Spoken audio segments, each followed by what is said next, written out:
right. Good evening. Welcome, everybody. Hey, folks. Hello. Hey, Melinda. Hello. Hey, Peter. Hello. Hello, Hello. Peter. Roberto. Hello, Mike. Hey, Phyllis. We'll be getting started in just a minute. Let me make sure the streams are running and everything is good to go. Need to start our Twitch stream.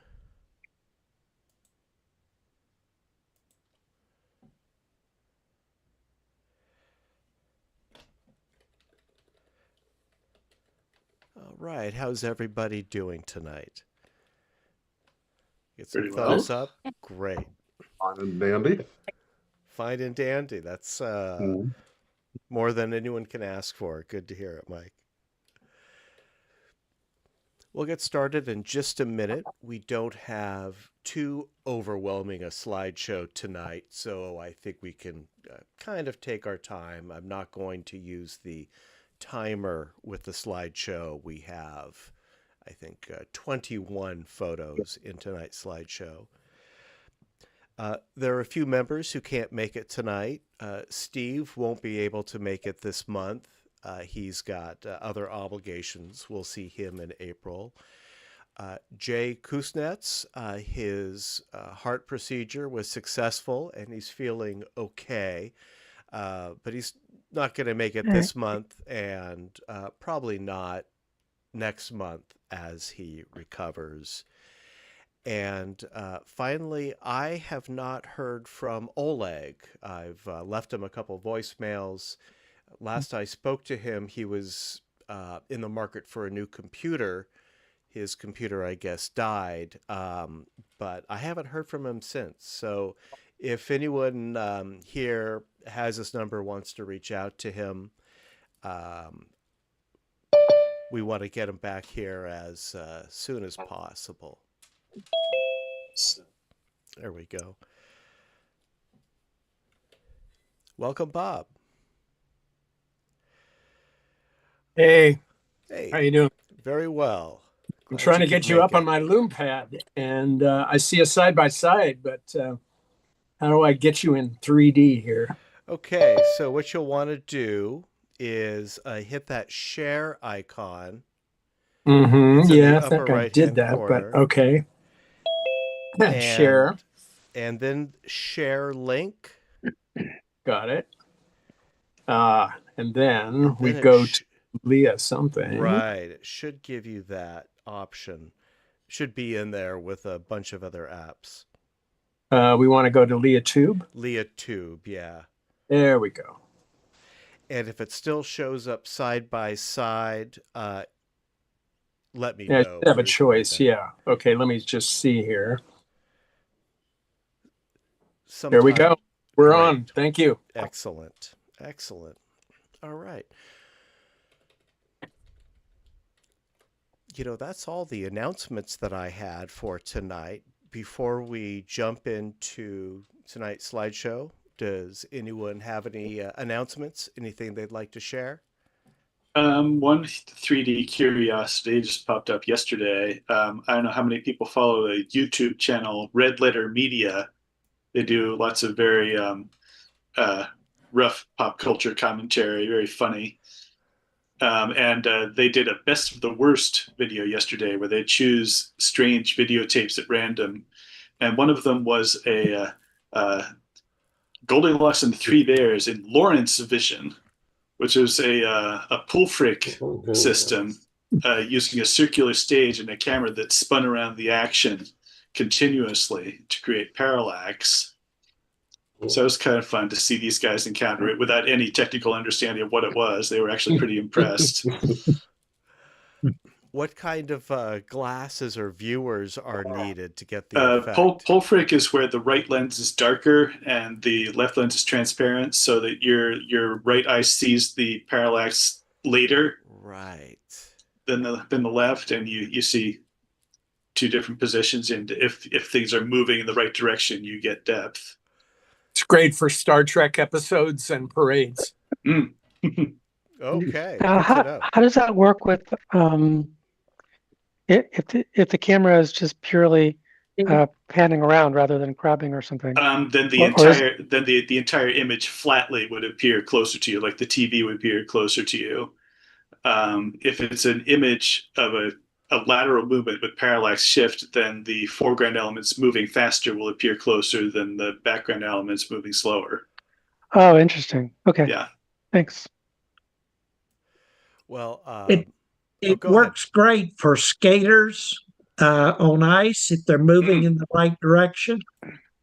And commercials, they did commercials that way years ago. I remember a Super Bowl ad in, I think, 1989. Yes. Yeah. So Well, it's friend Jerry, possible. friend Jerry Marks used it to film a couple of Rolling Stone videos too. Oh, awesome.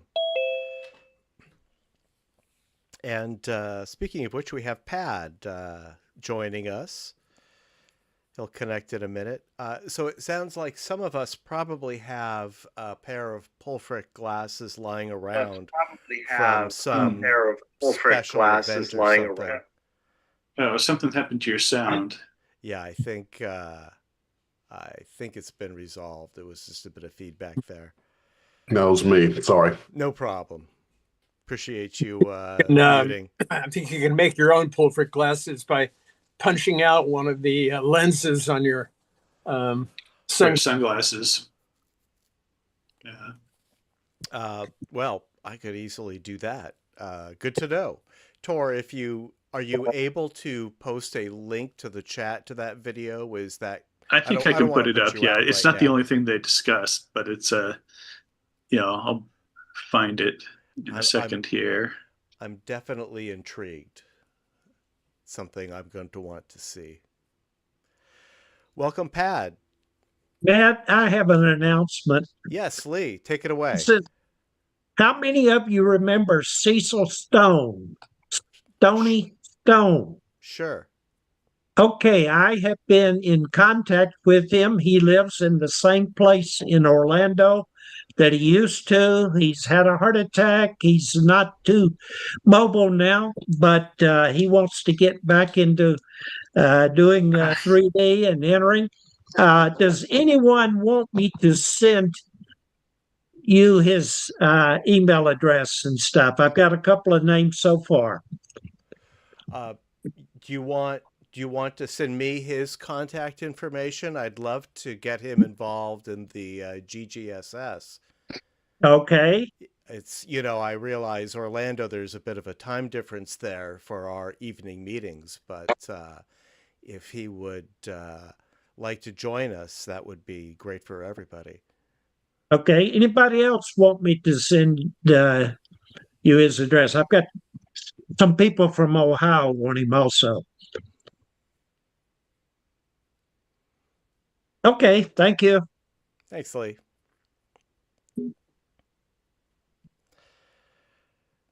All right. Well, what do you say we get started with tonight's slideshow? This is our open division. Let me share my screen here. Let me see if I can do this right the first time. For those who are just joining us, there are... Oh, thank you, Tor. I see your Red Letter Media YouTube link. For those who just joined us, I'll put these back in the chat. Here is a list of various streams for our slideshow in different formats for different viewing methods. We've also got a download link there as well.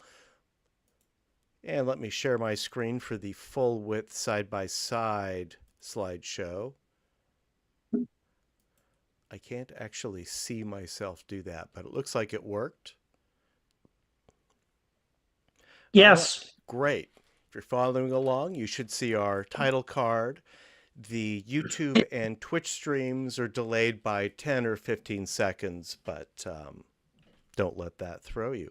Our first set of photos is by Lee, and I'm doing something a bit different tonight. Normally, unless the slideshow is very small, I randomize all of the photos. And I've done that for everybody's photos except for Lee's because His are a part of a set, and they include a map.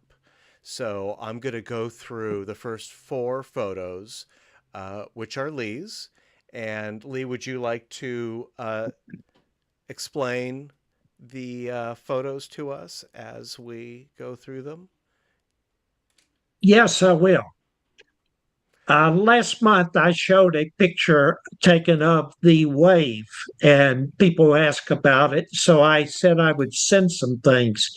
This is a flat map. You see the blue line on either the left or the right. They're the same map. Starts at a place called Wire Pass Trailhead, and you walk the blue line all the way down to the end down there where it says the wave. Up above, there is a major road. If you go to the left or west, you go to Kanab, Utah. If you take the road to the right and go east, you go to Page, Arizona. These maps are sort of in the middle of Utah and Arizona, and in fact, about the middle of the lines, the middle of the blue line, it changes over from Utah into Arizona. So you start walking from Wire Pass Trailhead down an open area, not too interesting. Then you get to some areas where there's a little more rocks, a little more interesting. You can see some cones sticking up. This area is called Paria Canyon Wilderness or Coyote Buttes. It's partly owned by the Native Americans and partly controlled by the National Park Service. And then you go on down to the end. Next map. Here we go. Next picture. It's coming Ask me any questions if you want. Sure. I will start off by saying the title of this one is Desert Contrast. Okay. This is partway down the walk. You pass some of these tall cones, lots of old dead wood out there. And this is an image that I have used a fair bit, competitions and things. Let's see if I can get it right for me.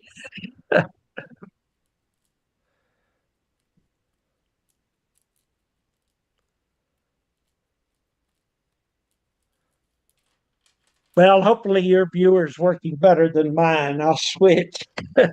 It looks Looks pretty great here. It looks spectacular great from on the here. YouTube. Yeah. Yes. Okay. So that's partway on the walk where it starts getting more interesting. Next image. Okay. The next image is above the wave.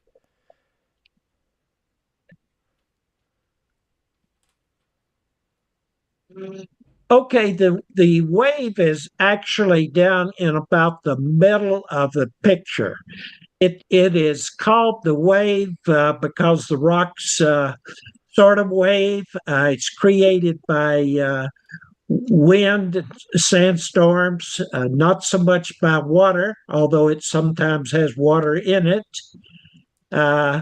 It was discovered, who knows, a long time ago. And you walk right through the middle, and if you climb on up to, let's see, I'm looking at the top is north. If you climb on down to the bottom, you've gone further south and up higher, looking down on it. I'm only showing 4 pictures because that was the setup with Matt had. Right. Go ahead. Sure. Before we go, I want to ask, are you following a trail, a footpath, or is this really out in the wilderness? Yes, it is in the wilderness. I have followed that blue trail that was on the first map. I've done it 4 times. The way that you can get into that area was the Park Service would run a lottery system.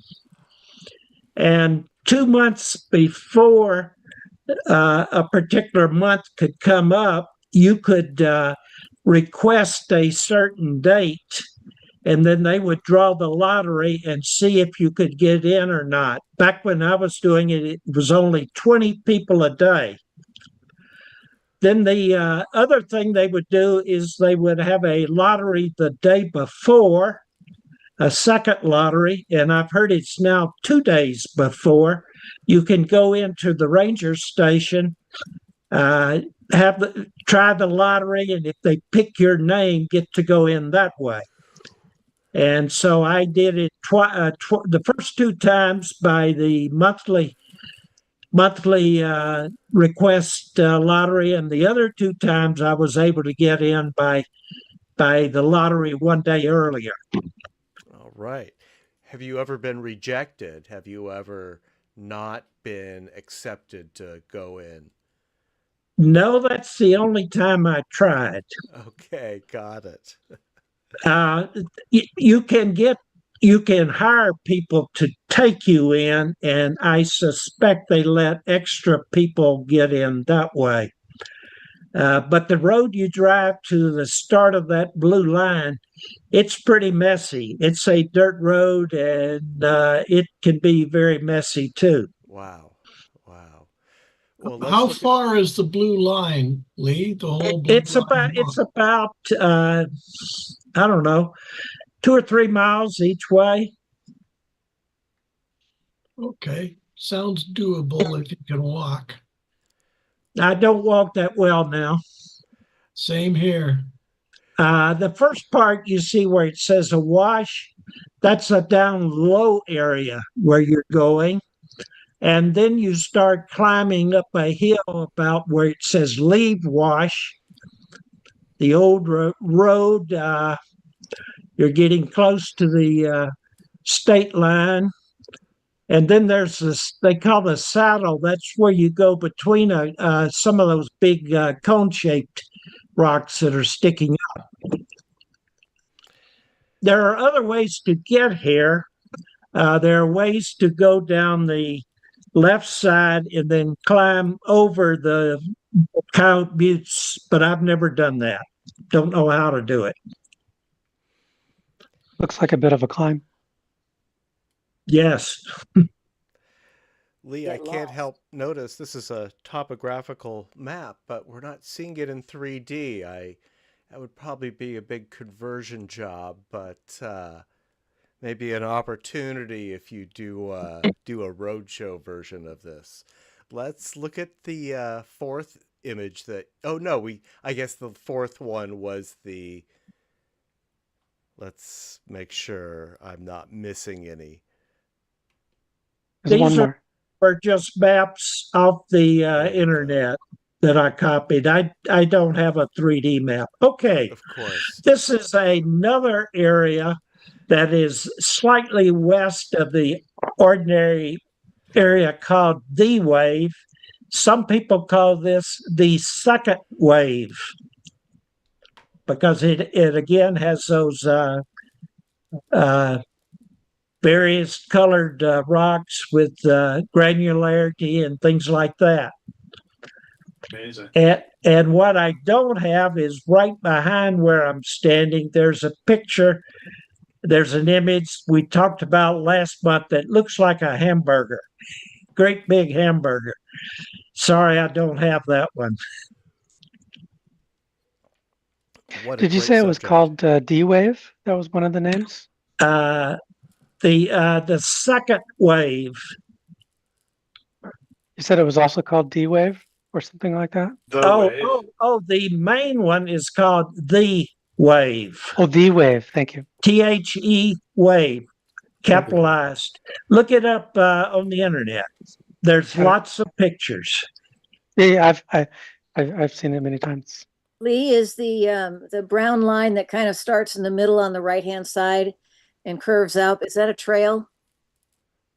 That's pretty steep there. I wouldn't try to tried to walk that area. Actually, when you get into the bottom of the wave, there are four ways. If you go west, it gets very narrow and it's a very tight spot to walk through.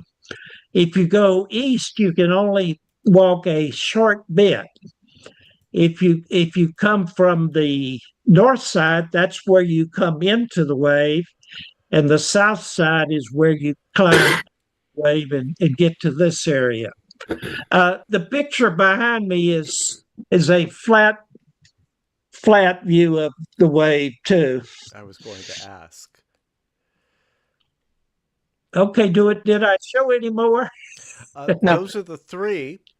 If you have more, send them along for next month. I'd love to continue this story. Lee, Okay. the three photos that we just looked at, were they all taken on the same trip or various trips? They could have been various trips because, like I say, I've been there 4 times. I did not send a picture of water in this time with in the wave. Thought I did. No, I didn't receive that one. Okay. But send it for next time. What a great Okay. subject.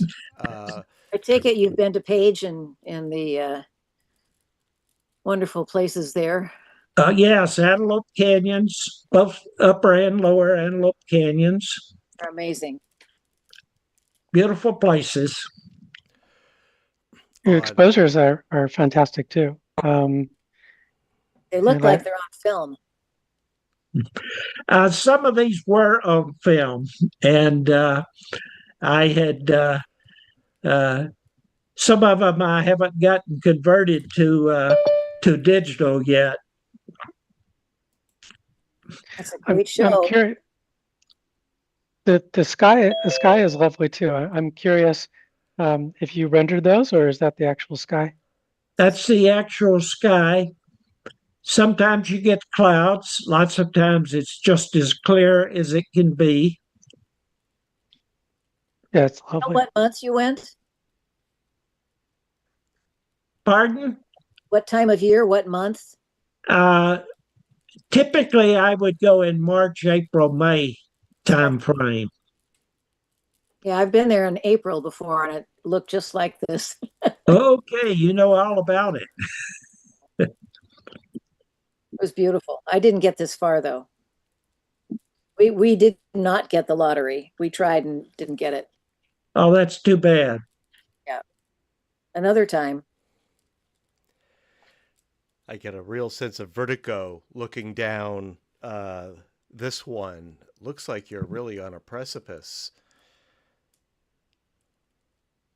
That looks like a pretty steep drop.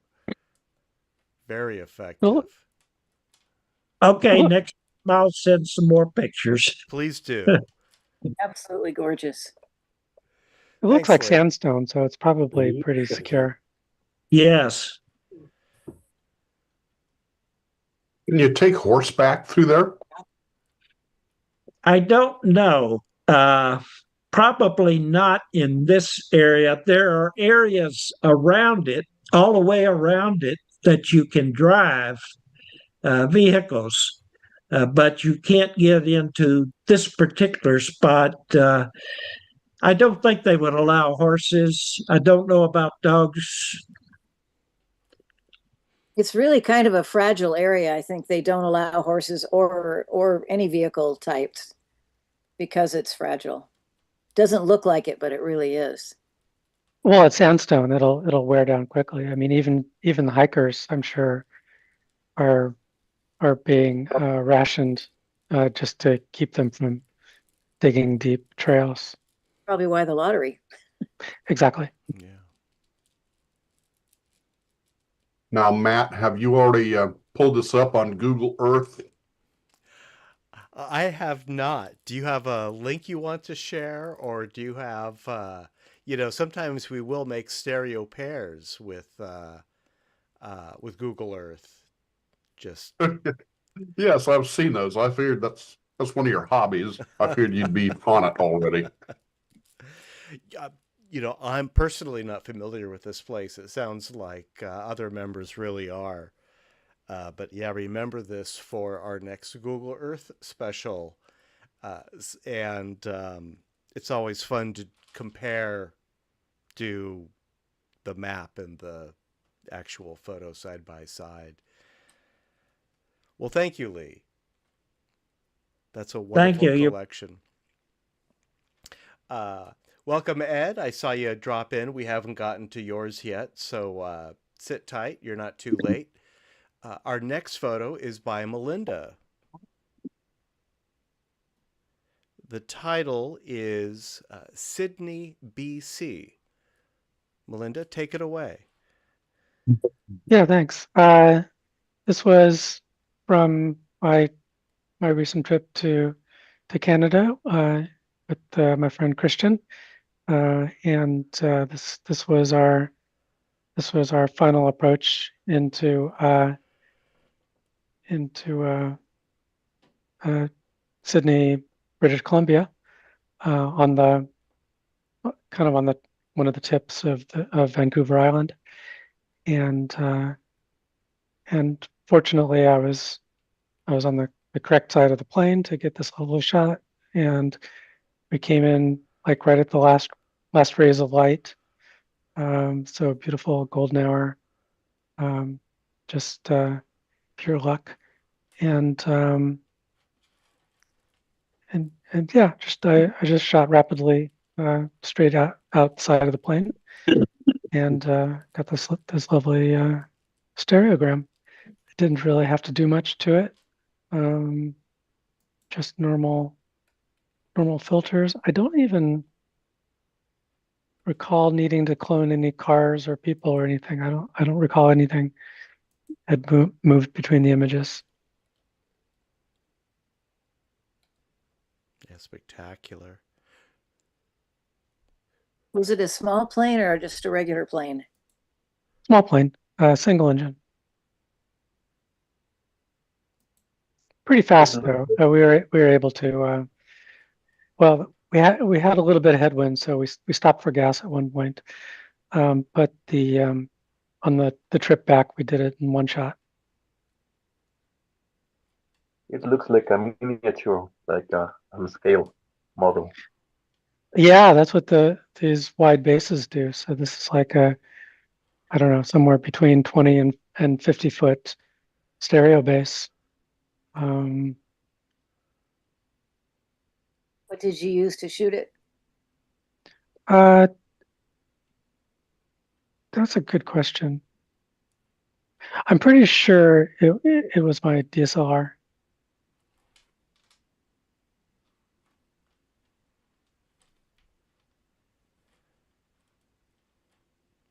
Yeah, there's depth even in the mountains. There's so much to explore here.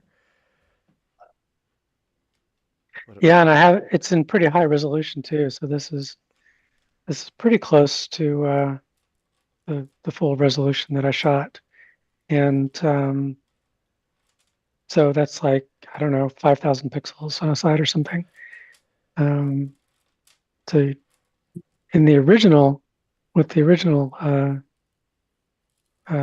version or at least out of Photoshop, you can zoom way in.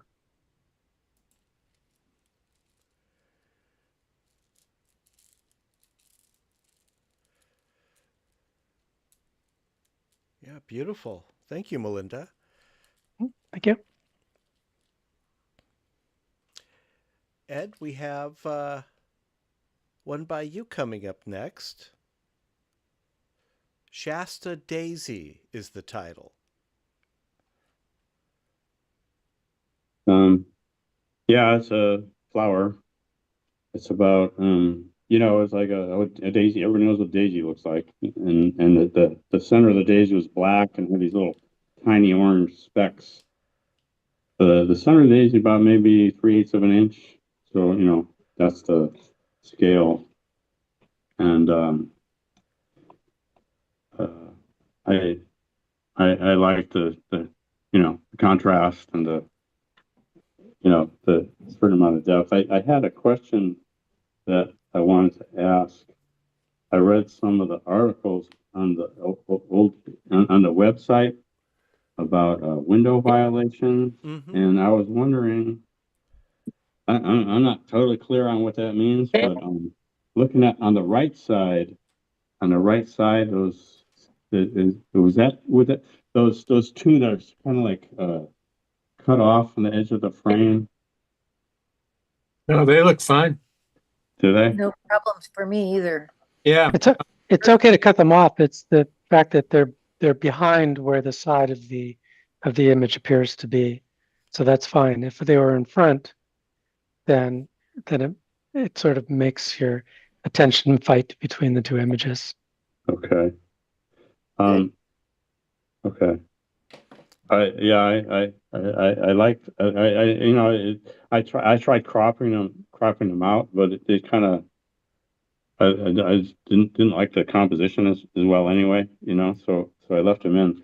And then I had another question that when I try to crop these things, is there like some like tool or trick? Because I'm not sure how to, when I try to crop, you have to crop the both of them, right? Both images. And then is there some like trick or method to doing that without like skewing the stereo effect? Do you have a stereo photo maker? Do you use that app? I use that app, and the only thing I really know how to do with it is the auto adjust. It's great for cropping. You can set for free cropping and just decide where you want the crop to be, or you can select a different format, 16:9, 2x2, whatever, and it works wonders. It's a great tool. So that's right in Stereo Photo Maker. Yeah, there's an icon at the top that looks like a cropping tool. Oh, okay. And you select that and just drag and drop it over your image and start where you want the edge of the window to be. Okay. You can also, the hotkey is the letter B, and once you have the cursor in the window after hitting that, you'll have crosshairs in both images, and you can then drag out both of them at the same time. It's very I know it's there's very a lot of natural. things you can do with that software, but I can't always figure out the terminology and stuff, so I'm just kind of like guessing at it, and I just do the simple things and hope for the best, but maybe as I go along I can pick up a few little methods or whatever. Yeah, well, you've come to the right place. Go ahead, Melinda. Thanks. So you figured out to use the auto align tool. So that's by far the most important thing to use, even if you use nothing else. And then I think the second most important thing is the cropping tool. It's quite good, and just those two things alone, and you're way ahead of the game. Okay. All right. Thank you. There is one little anomaly in there. If you get to the point where you want to do some touch-up work in Photoshop or whatever editing software you use, it's right almost just below center. There's kind of a white dot you can see on the right chip that's not on the left. It's a reflection.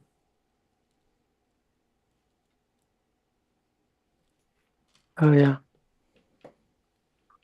I'm saying it's more prominent on my Lume Pad, but if I free view it on my iPad here, it pops out as well. It's an easy clone job. Talking about this? That's it. All right, Melinda. And that's another trick you can do in Stereo Photo Maker.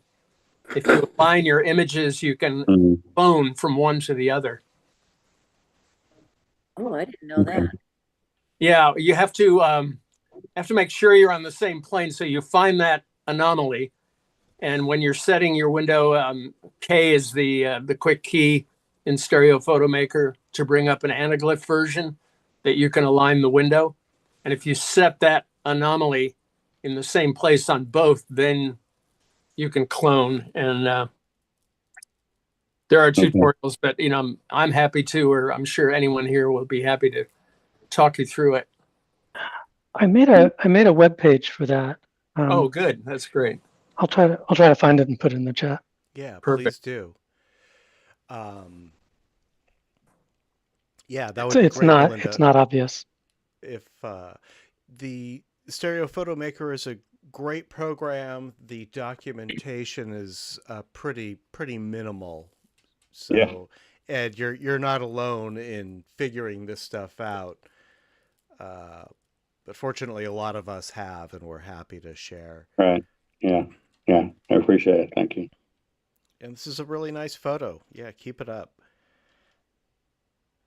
That must you. be pollen that we're seeing on the ends of these things, right? Yes, pollen. Yeah. Yeah. I guess. I'm Must not a be. botanist. I just took a picture. It's a discovery. Awesome. Thanks so much, Ed. Thank you. Next is one by me. This is Tupac Tribute. That's the title. I took this on 14th and Franklin in Oakland over lunch. I have 30 minutes for lunch. I work downtown, and lately I've just been hiking around the neighborhood with my Beam Pro, and that's what this is. I think it's got fair depth. I like the window and the canvas behind the canvas that's being painted. I like the contrast of the black and white painting against the splashes of color in the window and his jacket. Oh, that's a good point. Really nice. Yeah. My only thing I might crop out that left side where you can see one of the buildings in the right chip and not in the left.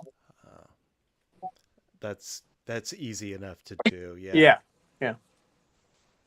Good point. Thank you. I will do that.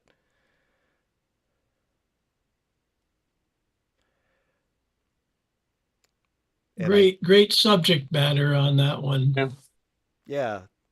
Way to spot it and take it. Really nice easel that he has. Also, the reflection on the window, it's a really nice touch. Oh, that's More a detail. good point. Yeah. You can see the building on the other side of the street. I did punch up the saturation a little bit. I didn't want it to be too saturated. The Beam Pro, I think the colors can be kind of muted. And I often complain about the results I get outdoors, but this was an overcast day, and I think it did pretty well here. And there's not a lot of shadows, as you can see. Sure has white shoes. Yeah, hasn't spilled any paint on them. I love the yellow ring on the cup as well. Very nice. Yeah. White hat. Yeah.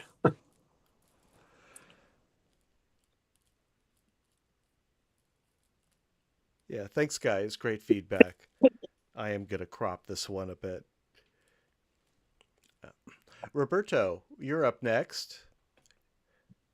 Coming up is Beyond This Point.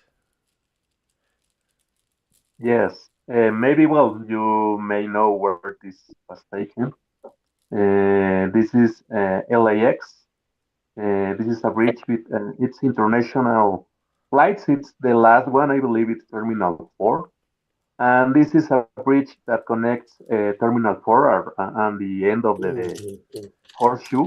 And I was crossing this like random walkway. and I found this long LED screen with this bridge, and it was fun. I never thought was going to intended to be seen from this part because it's like a hidden place that you have to cross between the two terminals, and it's not very. You don't find a lot of people in this place, so I don't know how much the LED screen cost and this pad, and I don't know how many people can see this screen from my point of view. So I really like this picture. Yeah, it's terrific. Lovely. It's a great find. I kind of wish it had a little wider stereo base though. I mean, there's only a little stereo on the right side. Yes, it was a little bit difficult because between me and the window that was protecting me from the pole, I have to extend my arm. So and this was with my W3. So maybe with my RXOs, I could make it a little bit the distance between the cameras. I could increase the distance and make it a little bit more stereoscopic. But at that time I was using my W3. Now, is the background animated? Yes, it is Oh, like okay. bubbles and falling, and it's like a fluid. Okay, so you can't do a cha-cha, unfortunately. No. It will be like a little bit difficult. Yeah, tough subject. Good find. Yes, thanks. Looks like the city on Mars in the movie Total Recall. I was thinking like there's a Star Wars scene and there's an Indiana Jones, a bridge like that. I was thinking of a shot from the black hole Oh, myself. yes. Black Hole, I don't Yeah. remember that. A really dark Disney 80s movie. Yeah. Oh, and there's one of the Hellboy movies. I don't recall that. They spend a long time stuck on this bridge with everything falling around. I mean, it's not that great a movie, but it's I've seen this composition in several movies. Yes. Yes, this was really early in the morning. Maybe that's also why it wasn't that crowded, but I don't know. It was like 5 in the morning. It's nice having those people in for scale. Yes. Actually, I have other 2 pictures with more people, but I don't like. I don't know. I don't remember what was on the screen, and it wasn't that pleasant. Yeah, I'd be curious. I've been doing a lot of conversion work lately, and I think this would lend itself very well to trying Owl 3D and see what it would do with giving a little more depth. You wouldn't get the imperfections and the reflections on the glass. Yeah, that's true. That's true. I don't know. It's always a crapshoot, but with the emphasis on the crap. But It's a good idea. Worth a shot. Yeah. Yeah, Roberto, I would not. Did we just lose Roberto? I think we did. He'll be back. He's just getting started. That's just his first photo. I was just going to say I wouldn't use my synchronized Sonys in an airport. All those wires hanging out and everything might raise some eyebrows. Sorry, I don't know what happened. No problem. No problem. We're just moving on. Thank you. Lily has joined me. Oh, yeah, I was going to ask. Wow. What's the cat's name again? Lily. Lillywet. Lillywet. All right. Well, welcome, Lily. Bob, speaking of conversions, tell us about Eddy 51. Not Area 51, but Eddy 51. yeah, well, this is friend Eddie Bauer's 51st birthday. And of course, I'm always looking for connections, and Area 51 popped up. So we put him there, and I created a little UFO birthday greeting for him, and even gave E.T. Eddie's haircut. And I liked the famous iconic glowing finger being some cupcake icing. And if you look at the sign, I got away with photographing in this area since 3D photography is not allowed. Specifically. Yeah. You got the font right and everything. That's a lot of attention to detail. Well, the signs were those were the signs that are posted there. I just did a little manipulation on it, and of course did a lot of collaging, and I did color the sky. I thought it gave it a nice aura. But yeah, no, that's the font used on those signs. Just the addition of 3D to photography of this area is prohibited. It looks very natural. Yeah. And reserved birthday area, restricted birthday area on the top side, right? Oh yeah. No, that's part of it. That's real. Oh yeah, no, I added the birthday. Right, I'd forgotten about that. Thanks for pointing it out. Great. Bob, is the original photograph of the signs, is that your photograph? Is it from a photograph, or is this whole It thing is from a photograph, and it's not my photograph. I grabbed it off the web. Got it. Okay. And how about those flying saucers? Did you render I kind of those? created from different things, and shot some birthday candles, put it up one, and then just did some shifting in Photoshop to place them in the right place. Looks like you did a lot of work. Yeah, I love doing it. I get kind of carried away, and then I realize a couple hours have gone by. But I'm planning right now, I'm doing a show, trying to put together a show for 3DCon of a lot of the cards that I've done for friends in the 3D community, as well as a few family shots and things I've done. It's fun seeing which ones will convert well. But a lot of work. You did a great one for me a while ago, Bob, with the Sinclair oil sign. It's one that's in contention here. I was just working on it today. I shouldn't mention my birthday is it's on the 27th of March, just to throw work at you. Well, I It's stay in okay. touch with people on Facebook, and Facebook is always nice about letting me know whose birthday is coming up. Yeah. I'm not asking for anything. I'm just telling you in case. I like it. Andy's is wonderful here. E.T. and all that. Thanks. Oh, I just turned 69, so I kind of dare you to make one for me. No, I've already. no. I have. I might recycle. I do tend to recycle some that are my favorites, but I did do a 69 birthday for a friend. So Sweet. You may be getting it. I would not be the first. Yes. Cool. That's great. Thanks, Bob. Sure. There's a lot of humor here. All right.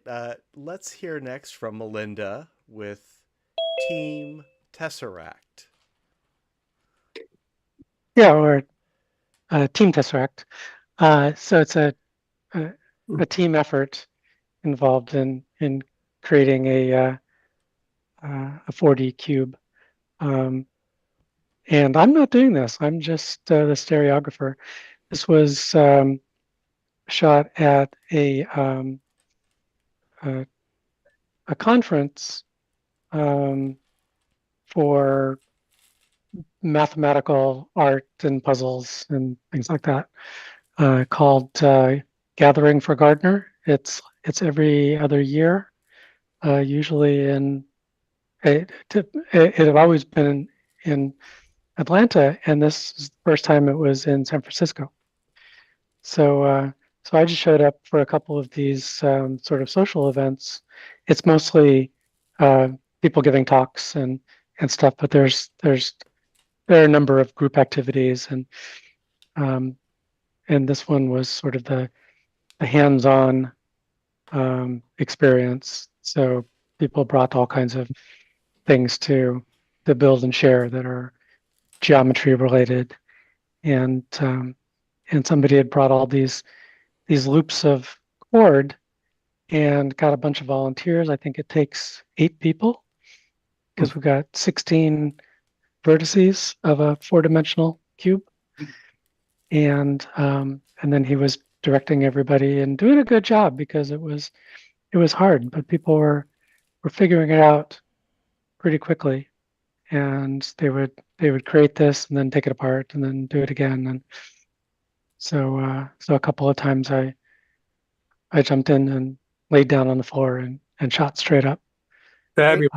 Really beautiful. Terrific subject. Love the Oh, thank you. Yeah, it's it's a very natural subject, and perfect for these narrow base cameras that we have now. I love the background lines. Playing Yeah, the shape is just wonderful. The composition is just great. Oh, thank you. The ceiling is beautifully geometric, but most of it, the most interesting part is sort of these dark areas that you can kind of see in the kind of glimpse in the upper left. But these in between kind of like straight lines, I found a little distracting, but at least it's well lit. Oh, it's perfect. It plays with the geometric shapes that they're building. You direct them to be in that spot? I didn't do anything other than sort of ask them to hold still for a while when I said I'm going to come in and lie down, and then I did, and I asked them to kind of hold still, and I took a whole bunch of shots with both cameras. Just perfect composition. What's happening with his hand? That's the only thing I'm curious about. In the middle lower, it looks like he has I thought at first he was wearing a plastic glove over himself or something, but no, I think it's just old. It's just the back of his hand, and he's sort of reaching up and holding. Kind of that haloing around the edge that might be giving that impression there. I think if you just remember you're looking at the back of his hand, not the front of his hand. Yeah, it might make more sense. No, I realized it was the back. Oh, okay. Yeah, it's awkward. Everybody has got 4 lines coming into each hand, so they have to, find a way to grab it, and then to construct the thing, it's a sequence of moves where they would have to hand off parts to the person to the left, and so on and so on. And then once everybody is holding it sort of roughly right, then they have to try to figure out how to kind of get it to relax into cubes. And here it's a little bit misshapen, but close enough you can see what's going on. And a good use of stereo, so you can actually see that sort of tesseract shape, of the cube within a cube.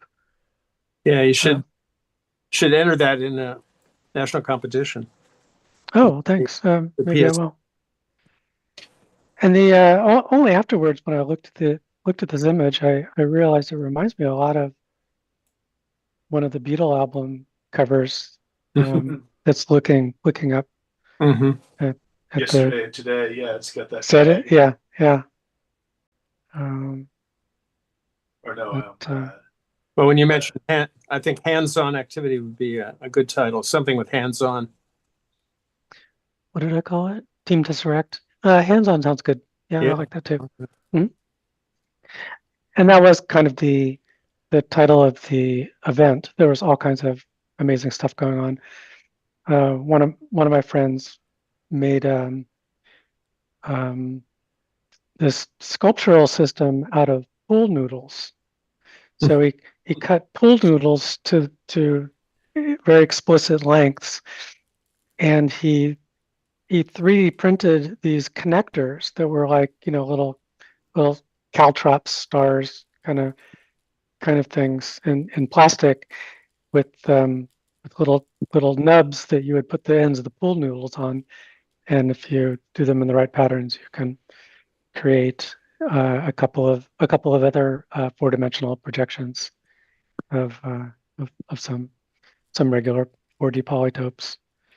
And then there was some stuff people doing with cloth and sewing to make beautiful tessellations, and just all kinds of really clever stuff.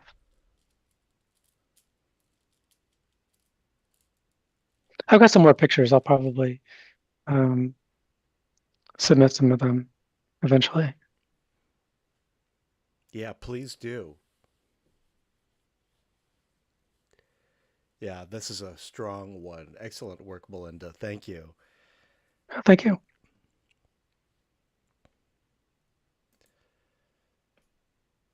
All right, next is one by me. This is the Alameda record swap. I took this a couple weekends ago at the Faction Brewery, where this record swap was held. And this patron clearly was not pleased that I was taking his photo. I thought I was being very stealthy, but clearly he noticed something was happening, and he's making his opinion of my actions known. And then I just moved on. You didn't say anything? Well, no, the whole thing happened pretty quickly. I just blundered into the space with my camera blazing. This was actually the first photo that I took at the event, and it's by far the best one. And I just, I love the expression. It's,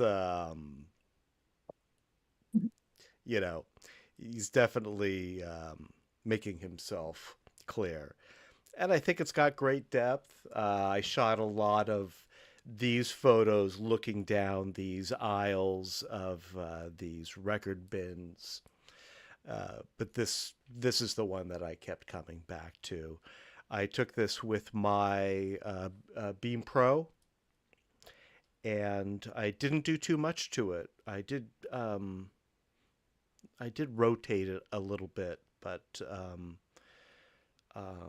otherwise, this is how it came out of the camera, more or less. Oh, I did crop a bit on the left and right.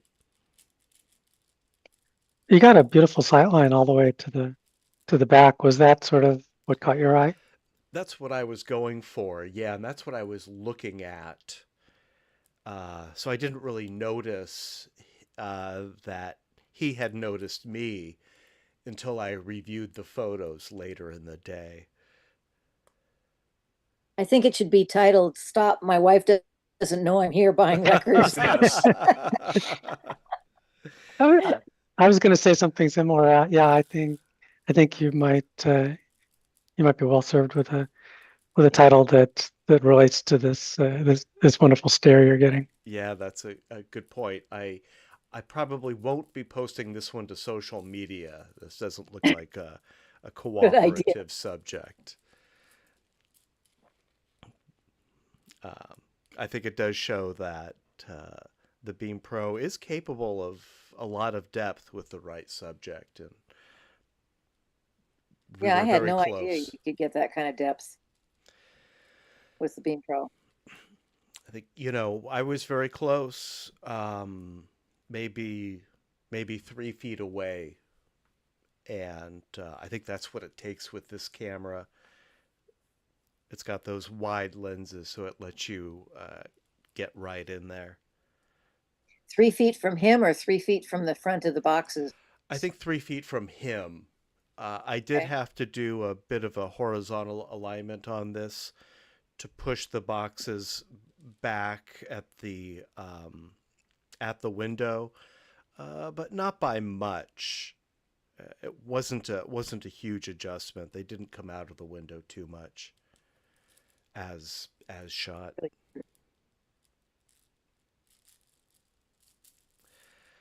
All right, moving on is Roberto's expecting. Tell us what we're expecting here, Roberto. It's a hangar, an airplane hangar or something like that.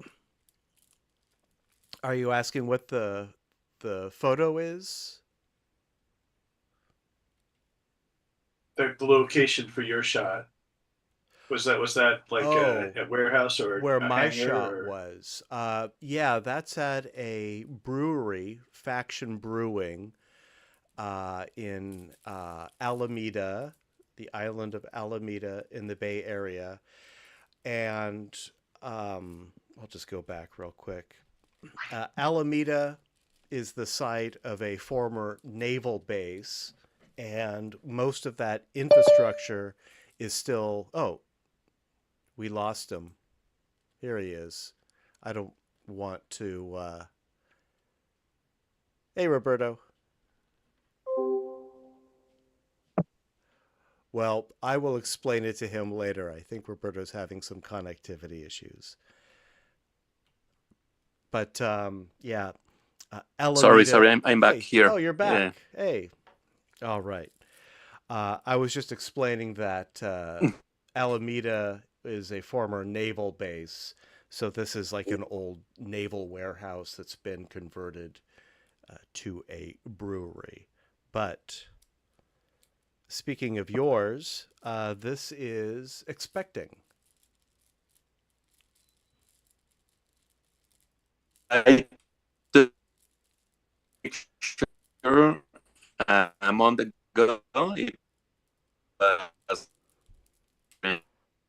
You're breaking up there, Roberto. We're Chinese not really getting that. New Year's parade, and this was close to the downtown Mexico City. Roberto, we're not And really let me getting that. move my. Let Yeah. here. Try. Can you listen to me? I can hear you now, No. but you're Maybe, still breaking up. maybe if you turn off your video, Let me check. that might help. Yes. Okay. I have some video. That's no. Yes. Yes. Perfect. Okay. Yes, I don't know why this is happening. I am close to the router, but well. Strange. But I think we can hear you clearly now. Yes, well, as I was telling you, this is really close to downtown Mexico City. Well, it's in Mexico City downtown, but it's close to the main square where it's the center of the downtown. And this was the Chinese New Year parade. And I took this from behind of the crowded parade. So I really like the texture and the mainly the girl sitting on top of that old phone that nobody uses anymore. Yeah. This It's one a looks. nice, Go ahead, Melinda. nice black and white. It's got lots of tones all the way from white to black, and it's a good composition. We can see all the way down the street in two directions. I like the contrast of the building in shadow, but the sunlight on the crowd. Yes, this was really early in Yeah. the morning. I enjoy the how the sun was hitting on the crowd and the shadow on the building. So it was a nice lucky strike there. Was this originally made in black and white or did you convert it? I converted. I took it with my RXO, so it take the picture full color. I edited with I and develop it with Affinity, and then I desaturated the color so it came in black and white.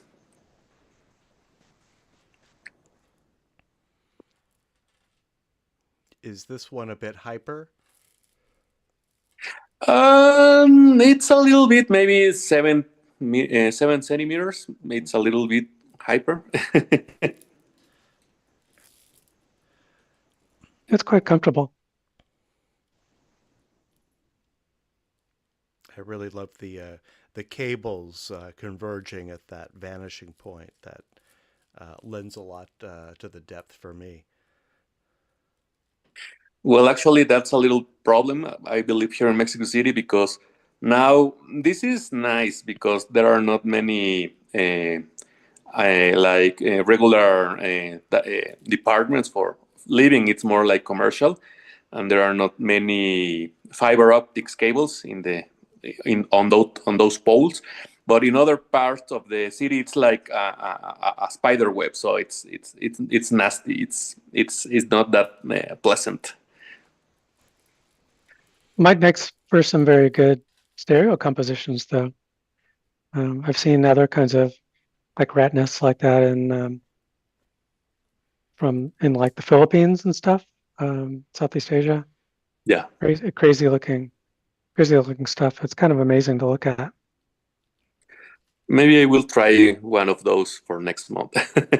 Yeah, just try to fill the frame with as much crazy cableness as you can. Perfect. Yes, I will try it.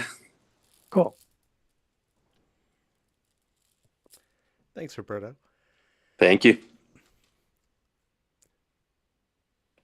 Bob, tell us about Gabe's bowling birthday party.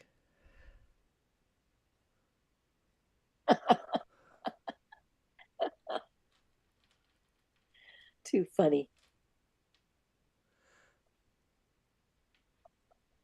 I'm guessing that Gabe is turning 6. That's really cute.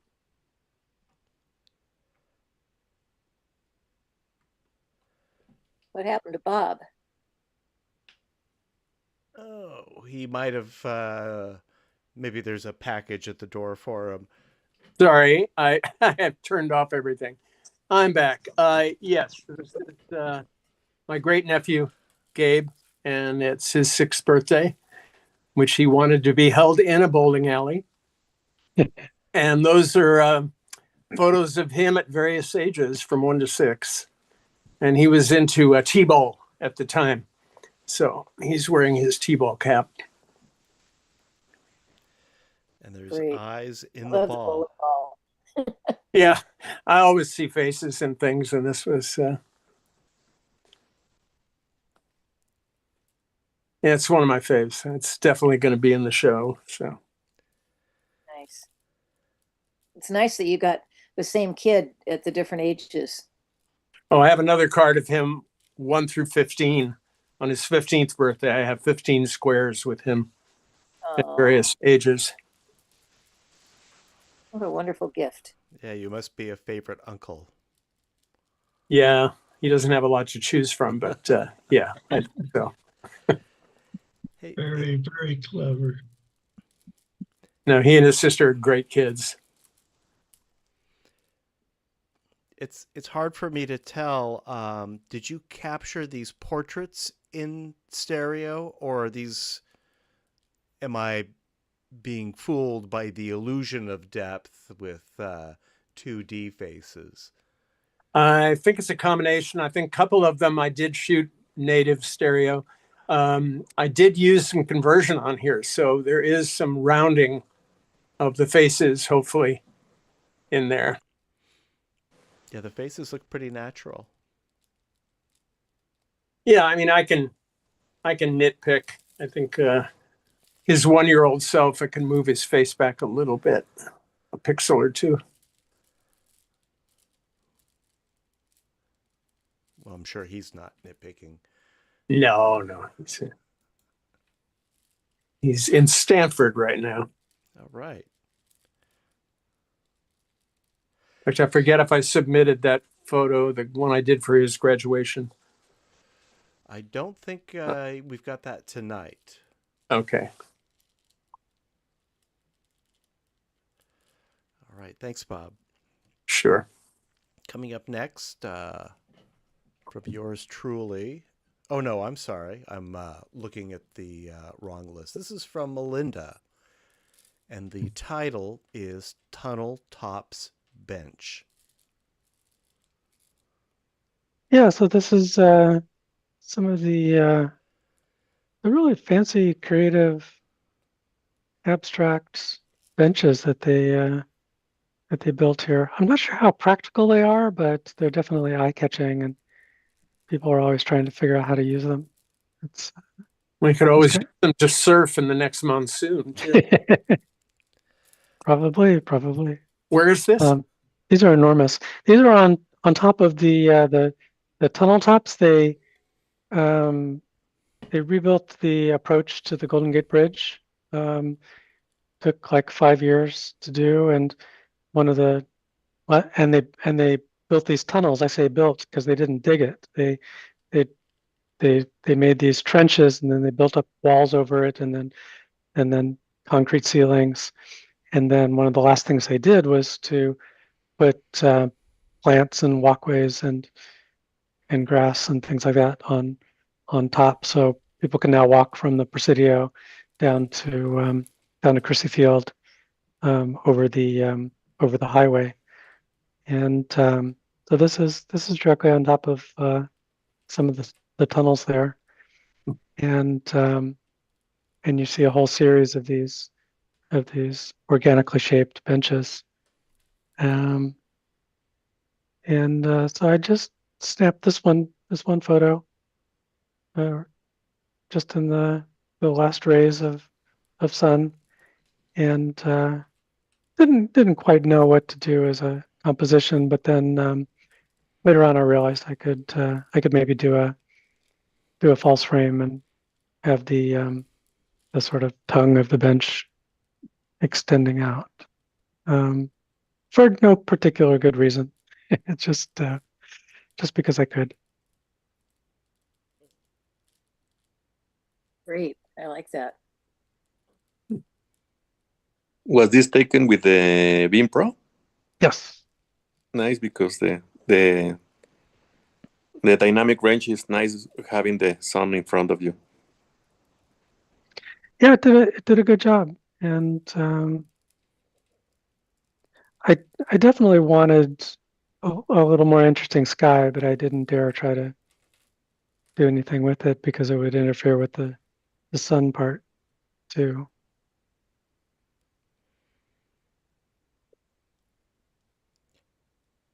I don't feel like the sky is lacking considering the position of the sun. It's not, I mean, it's blown out, but it's such a small part of the composition. It looks very natural. Yeah, and the thing that caught my eye was actually this couple trying to figure out how to use the bench. They're clearly in love and having fun, and that's it's actually a pretty common sight there. But like I said, I didn't really know what to do with the shot. Oh, it's a beautiful shot. It's a beautiful park. And Melinda, you documented the destruction of Doyle Drive, tearing that down, which led to this, right? Yeah, it's directly here. It's unbelievable how much the place has changed before and after. Yeah. I didn't get great stereograms. I mean, the demolition all happened in one day. I mean, they were getting some equipment on site for a few days, and then one day they just went and knocked down the entire, I don't know, It was like 2 miles of freeway right? with all Yeah.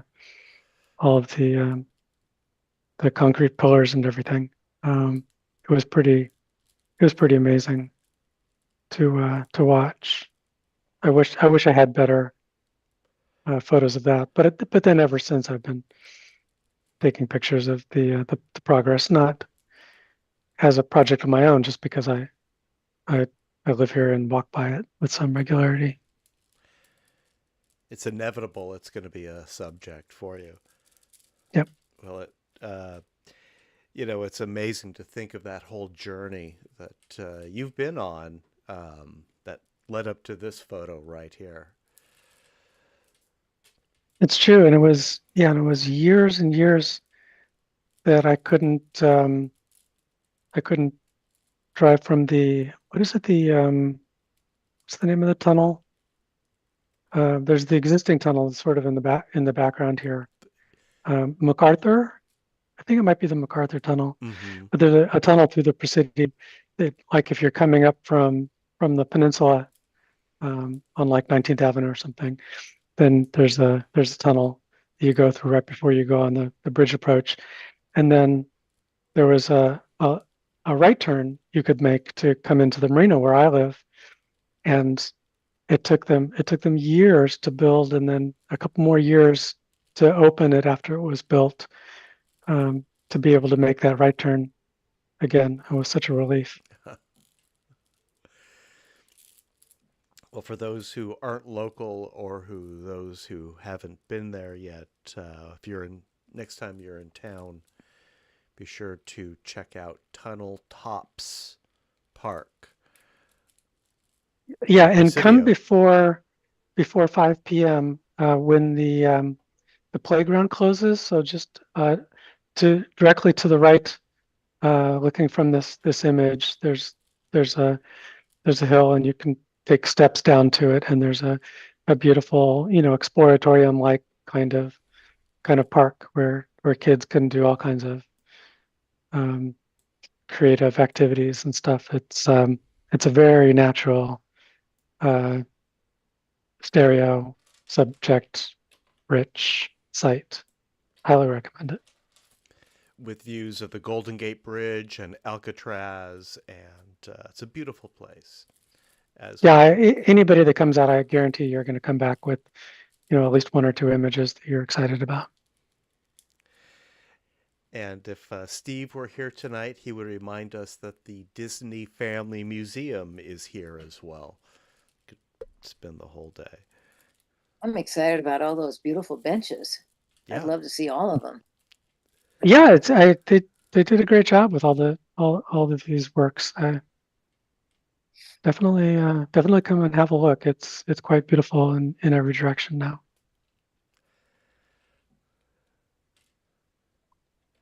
All right. Thank you, Melinda. That's fantastic. Thank you. Here's one by me. And I have some information about this. This is from an exhibit, Anthony McCall First Light. Anthony McCall is the artist. Let me put this. Oh, actually, before we talk about this, Melinda, thank you for posting instructions for using the Stereo Photo Maker clone tool in the chat. These look very straightforward, very demystifying. So Ed, if you're here, this is a great resource, and anyone else who is new to Stereo Photo Maker. Okay. Yeah, thank you. Yeah, copy and paste that before the meeting's over. I thought I'd put it on my website, but I guess I just never did that. But I did find the text. Yeah, very, very handy. It works. It's definitely not obvious, but just follow the steps. It works. And there's a nice feature for doing these borders, as you see in this shot here, right built into Stereo Photo Maker, which after years of trying to do it in Photoshop was a welcome. Yeah, they did. He did a great job of the border functionality too. Yeah, it's a very simple operation in Stereo Photo Maker. So this is Anthony McCall First Light. This is from an exhibition that I went to 2 Saturdays ago with Steve Siegel. He had invited the group in our Groups I/O discussion board, and I went with Steve to this exhibit, followed by a Georges Méliès screening. I will read from the website about this exhibit. Anthony McCall's revolutionary solid light works from the early cinema from the early 1970s. The exhibition features 3 seminal pieces that transformed the possibilities of cinema and challenged the boundaries between film, sculpture, drawing, and performance. I don't know about that, but I will put a link to the exhibit website in the chat. I thought this was a pretty good subject for 3D. It doesn't really work great on the Lume Pad because there's so much contrast, but it looks pretty good on the side-by-side and the anaglyph versions. Not a whole lot of depth here. I was using my Beam Pro, and the Beam Pro did okay in this kind of pitch black room. The image was very noisy, and I experimented with 2 denoise tools, both in Photoshop. One was Photoshop's new AI denoise tool, and they also have now integrated Topaz into Photoshop, but you only get to use it a couple times a month before it hits you up for more money. And this is actually the Topaz version, but if you look at the left and the right views, you will see that it gave this woman slightly different expressions in each image. It didn't clearly recognize that she's the same person. And I think you kind of have to be careful of this tool because it's, obviously adding information that's not there, and it's potentially changing the tone of the photograph. Anyway, that's a lot of explanation. And if you're interested in the exhibit, it's definitely worth checking out. It's going to be running for a while. I kind of like how it looks like, at least I can imagine a tube in space there. That's exactly the idea. It's a that's a nice effect. Is there like some smoke, or are you just kind of lucky? It's theater mist in the space to intentionally reveal that cone of light from the projector. And it was explained to us that in the 70s, when these were new, it was enough just the ambient cigarette smoke and indoor pollution was enough to reveal the solid light, as Anthony McCall calls it. Now the air is nice and clean, so they've got to fill it up with some mist. Another appropriate movie reference, The Lathe of Heaven has this wonderful psychedelic kind of scene where somebody is walking through a big tube like this. I think it was done with a laser, but it's making a cylinder like that, and the camera is shooting down the cylinder. It's quite beautiful. I have a photo as you described with Steve at the end of the cylinder shooting inside it, and it's pretty effective. I'm going to show it next month. Inside this projection? Yes. That you're showing? The exact same projection I'm showing, yeah. Except that Steve is closer to the light source, and I'm back where this circle is actually projecting on a screen.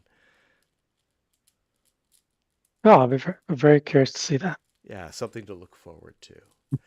And I did use Stereo Photomaker to add this white border, which I think was pretty important. Wish it had more depth, but it was a fun event. I encourage you to check it out.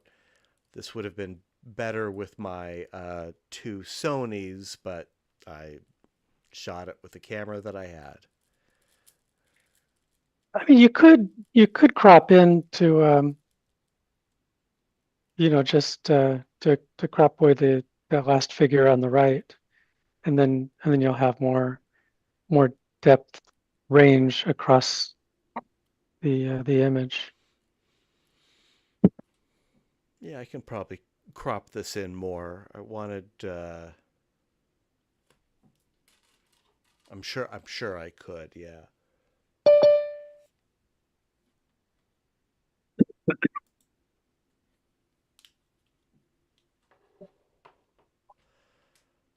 All right. Thank you. Let's move on. And welcome, Dorothy. Hello. Glad you could drop by. Yeah. Dorothy, I'm going to send you links. Oh, Dorothy, if you wouldn't mind muting your screen. Yeah. Glad you could drop by. Hold on. Oh, it's because okay. Yeah. Yeah. I think it's because I had it on my phone too. Makes sense. Sorry about that. No problem. I'm going to send you some links.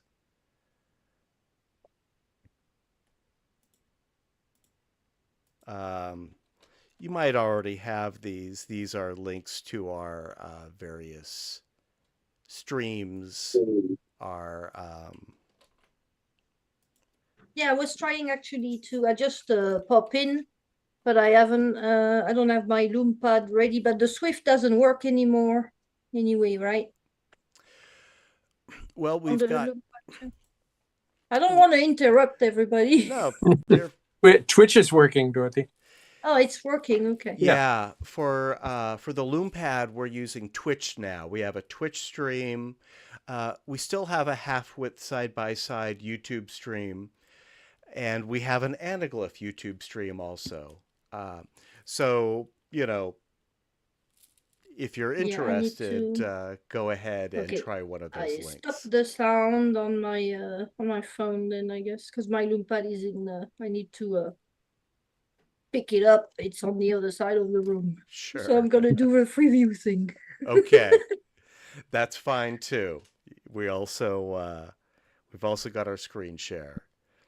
All right, let's move on to our next photo, which is by Roberto, and the title is Hug. Yes, well, this picture I took it again at the same event as the last one in downtown.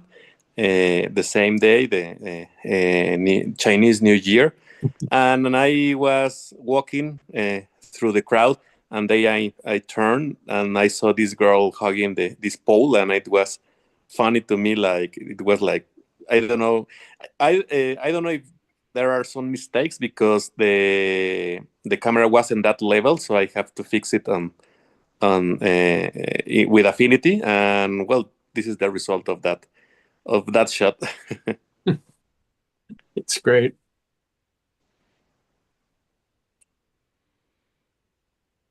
Yes, because I was scared that the level it was going to be a little bit I don't know, some artifacts or something, because it was extreme, like 30 degrees of wow. Maybe 20 degrees of leveling for getting this right. Wow. I find that very interesting. That's something that I had asked at our last meeting. What's the degree to which we can rotate a stereo photo to correct it? Yes, this was real extreme because when I turned the camera, I wasn't holding that right, and then the next second the girl was getting down of the pole, so it was a lucky strike. And I saw the preview on the camera. I was like, I miss it, but then I tried to fix it with the computer, and I got the result. I leveled it, and fortunately, the cameras, the Sony's reacted well. No, it looks fine. Yeah. Looks nice on the Lume Pad as well. Yes, I really enjoy this picture. It's And again, good in black and white. Very nice exposure. Thank you. Yes, it was a really sunny day, and the shadows were really harsh. Maybe that helped the black and white texture of the sun.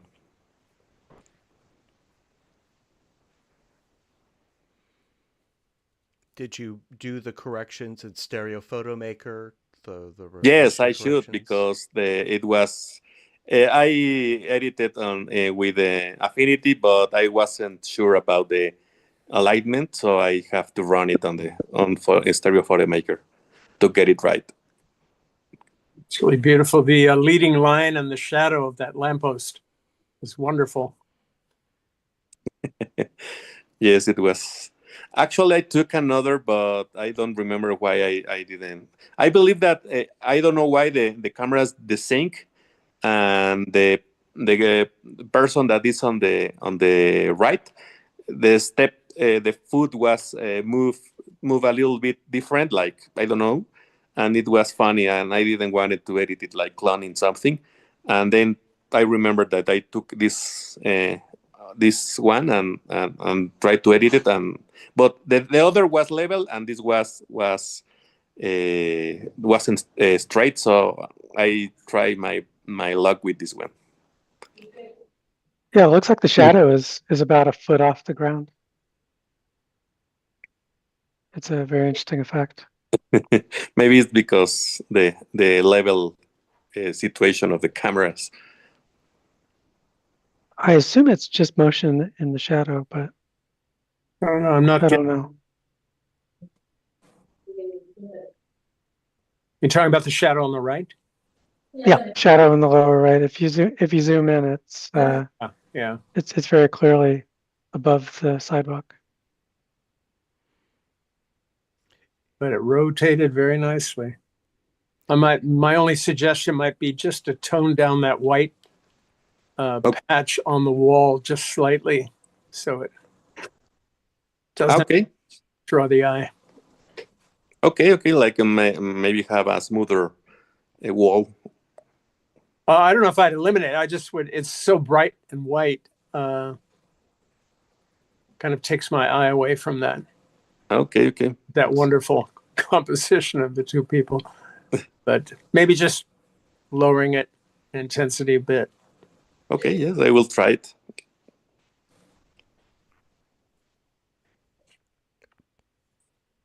Well done. Thank you, Roberto. Thank you. Bob, we have one by you coming up next, but first tell us about this link, the George Millier's link that you put in the chat. Well, you mentioned that they also showed a Méliès film, and Méliès is one of my all-time heroes. And you've seen Hugo, so you know his story. But they just someone discovered a seemingly lost Méliès short, which features the first portrayal of a robot in a silent film. Saw that, yeah. And I've seen stills from it. I haven't seen the film yet, but have high hopes. But that was exciting. Before Metropolis? Oh yeah, 10 years earlier. Yeah. Wow. It was many years before Metropolis. Now I'm not sure it was an actual robot. It's an actor in a costume. Yeah, playing a robot. Playing a robot. So, but yeah, it's a depiction of a robot. Yeah. And before we move on, staying on the same subject, Bob, did you see, this was I think in 2010, the 3D screening of the Méliès shorts by Lobster Film at the Castro Theater?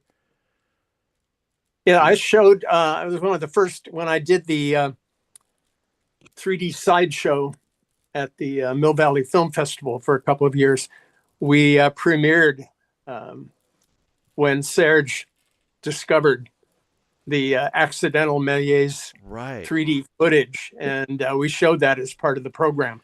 It's a couple of others. There was the Infernal Cauldron and one other short that we did. It's completely So magical. I think that was the same footage that was shown later. I'm sure it was. I don't think they discovered any more. That was just one of the most magical screenings I've ever been to. But let's not talk too much about me. Let's talk about Bob. Let's talk about Bets in Show. Yes, this was a birthday card for Betsy Rothstein. People know Barry for his phanograms, and I just like the play on words. Bets, short for Betsy, and that's her best in show. Her prize-winning poodle Barry. It's awesome. I do a bit of work on this and some cloning, and but yeah, no, I just that's one of my favorites. I think I have to move that barcode just a hair closer to the window, but aside from that.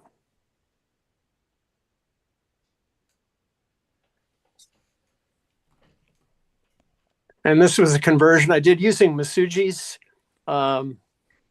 what's it called? Depth. There's so many depth maker. That's the smartphone or tablet app. Is that right? Yeah, exactly. And I found it, this is a combination of a lot of things. I did a lot of Photoshop. I do some selecting in Photoshop and then warping to get some volume. But I loved his expression. He just fit that poodle just so perfectly.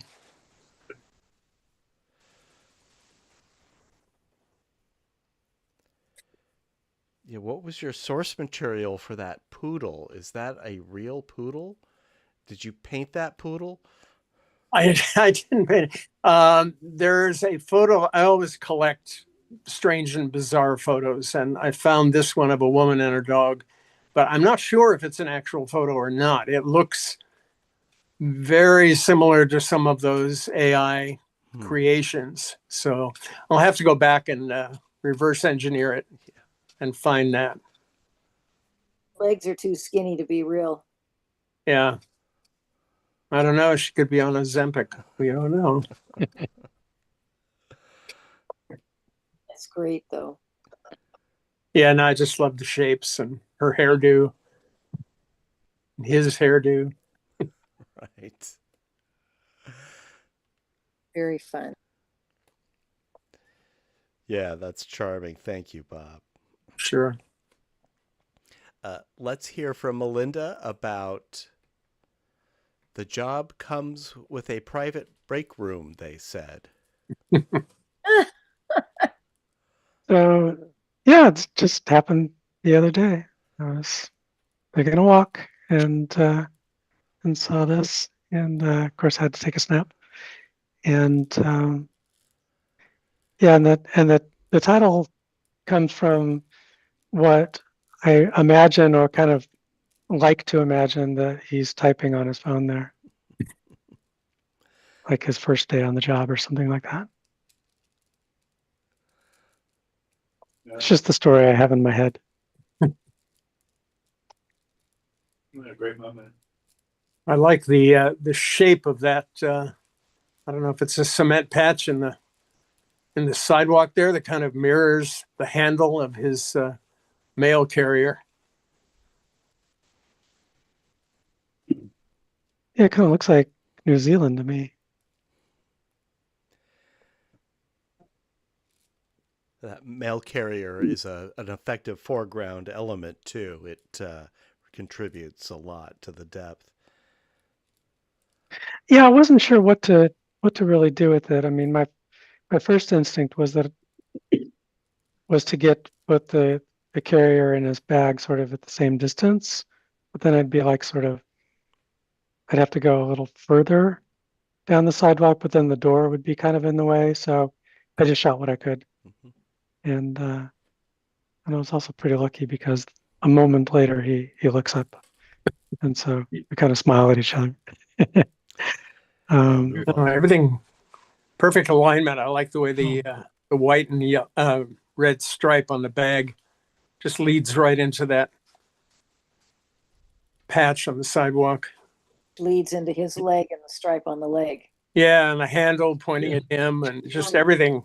Oh, works so beautifully. And Yeah. the identification of the post office to him is important. If it was just blue bag without the post office symbols on it, would Good point. not be quite as good. You hit the nail on the head with this one.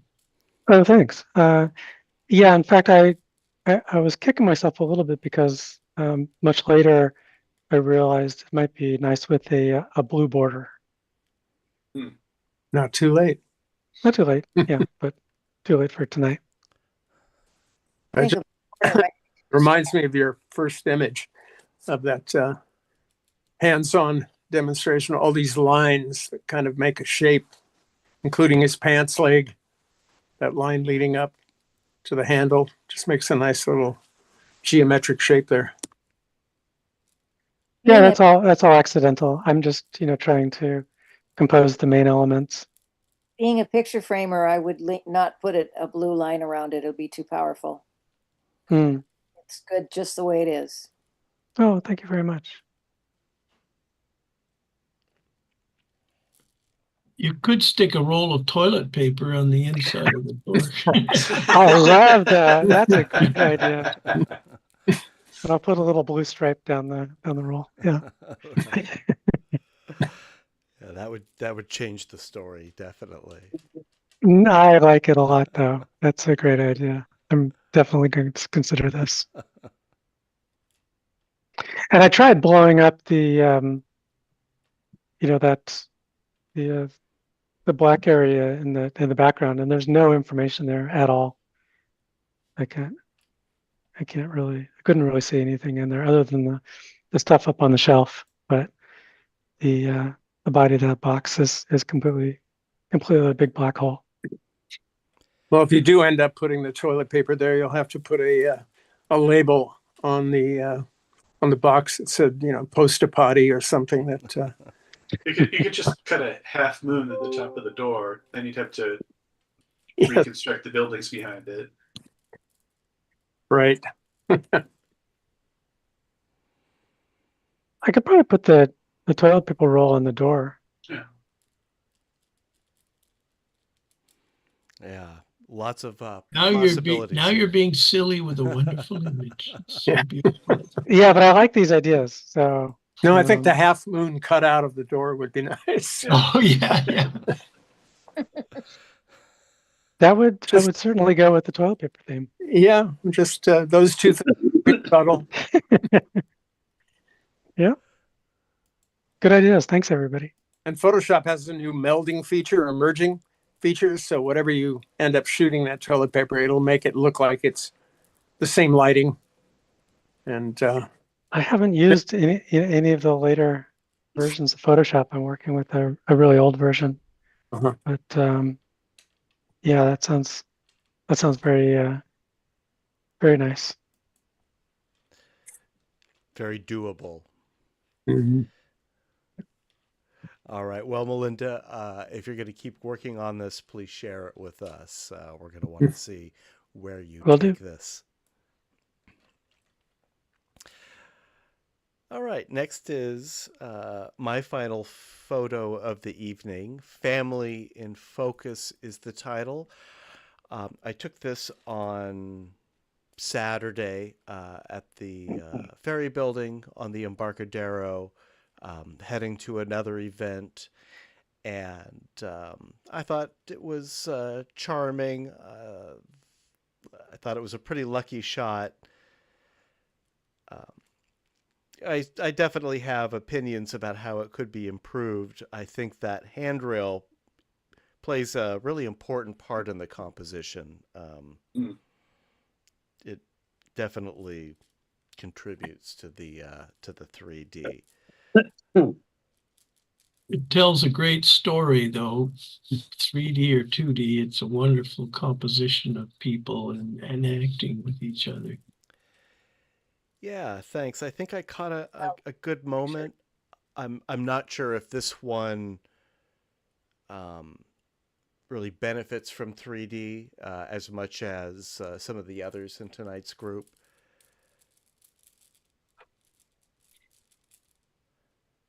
But it's got some depth going on. 3D is a bonus for it. It's just you, even in a 2D situation, that would have been a great photo. Right. It's unfortunate that the little girl has someone sitting behind her. I'm sure if I spent some time with it, I could paint that out and It's hardly put in some noticeable though. fencing. The little girl looks like it might even be part of her. I know it isn't when you look Right. carefully, but it doesn't hurt the photo. Oh, I thanks. agree. You can see enough of the person in the background that it's not like causing rivalry or anything. It's just in the back. You might try putting in like one of your cards.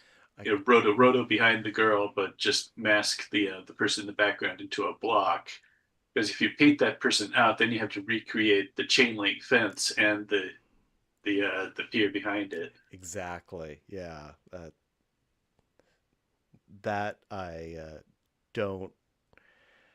That I'm not excited about doing. Yeah. But yeah. just a beige block behind the girl would give you the silhouette. That's probably what I should have done. Yeah. That's what I'll do. If I do anything else with this photo. Also, is that a one-legged girl? She just I don't straddling the Oh, she's straddling that Yeah. hump of the, yeah. It's kind of worrisome there.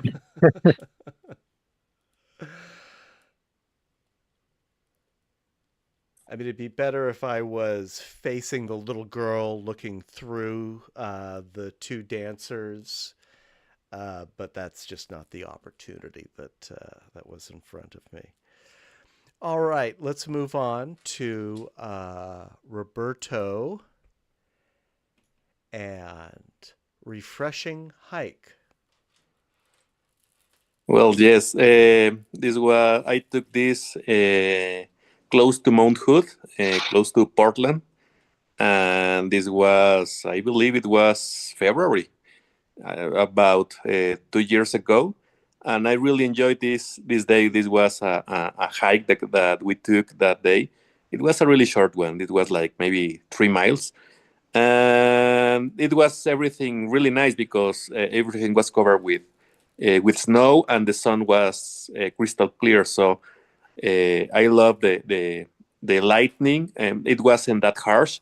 The smooth of the snow and the scenic. I really love how the snow was blending with the foliage in behind. So I enjoyed this hike and taking this big picture this day.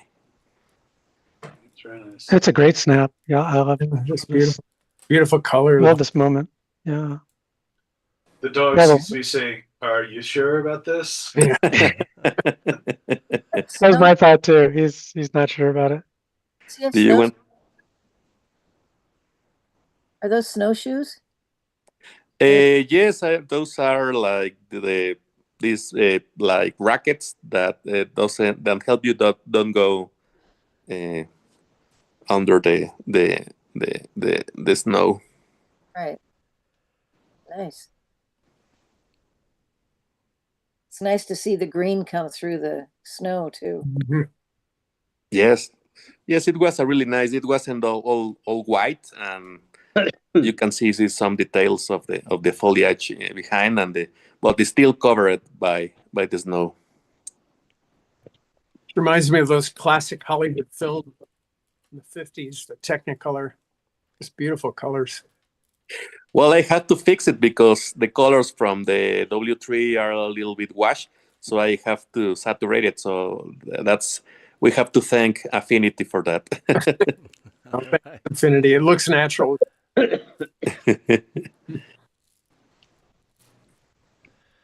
I'm just gonna point out for Ed, not really a problem with the image, but there is a little bit of retinal rivalry at the a window violation on the lower left edge. So there's a bit of that tree on the very lower left that's in front of the left edge. Okay. It looks a little bit funny on that side, whereas on the right side everything is fine. And the key to that, if you want to fix it, is to pull the stereo window backwards and you use the left arrow. Just hit the left arrow key a bunch of times in Stereo Photo Maker, and until the rivalry goes away. Okay. Okay. Nice surprise. I will try it. Yeah, sometimes also, if you don't want to affect the composition, sometimes moving it back, you're losing some of the depth in the foreground and the right, but you can cut and paste and shift depending on the subject, and sometimes get away with just moving that small section over as a separate layer. Yeah, in this case, with pulling the window back, you'll lose a little bit of the vanishing point in the upper left. I think it's acceptable, but it's a trade-off. Yeah, I didn't even notice it. it's pretty minor. I was only bringing it up because Ed was asking about window violations before. Yeah, it is a good example. Did anyone post the link for this tutorial about cloning out retinal rivalries? I think maybe Bob mentioned that or something. I did. It's I You did haven't it, put it. Melinda? Yeah, apparently I haven't put it on my website yet. So just copy and paste it from the chat right now. I could copy Oh, it's it. in the but I couldn't- chat. Okay, thank you. I've copied the chat, so I'll find it. Okay, Thank you. good. That's a great How do you tip. copy the chat? Just Control C, Control A, Control C, I guess, to copy everything, and then just Control V somewhere else If in a you, Word document or something.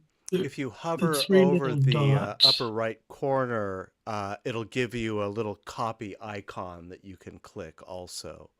Well, I got that. I can copy it, no problem, but I can't get it to paste anywhere. Huh. Oh, If you it might save depend. chat, it keeps it as a Word document on your computer in the Zoom area. Or maybe a notepad. It's an easier. Notepad, yeah, like a text notepad-y thing. And if you save the Phyllis. chat, it goes directly into a Zoom file Yeah. folder, right? Yeah, Zoom folder with the word chat on Right. Yeah, when you Now- go at the top where it says Golden Gate Stereoscopic Society Personal, and there's 3 dots, and there it says Save Chat. Mine doesn't say that. It just says show chat previews. Oh, are you on the app or the web browser version? I'm not sure. I'm just on my iPad here, and I think I just used the link on the site. Okay. Well, you did answer. You used an iPad, so of course it doesn't work. Sorry. Well, it's going to be available. It's being taped, right? So I can go back and check out the chat. And actually, the iPad you can copy. I am on an iPad also, and I could copy.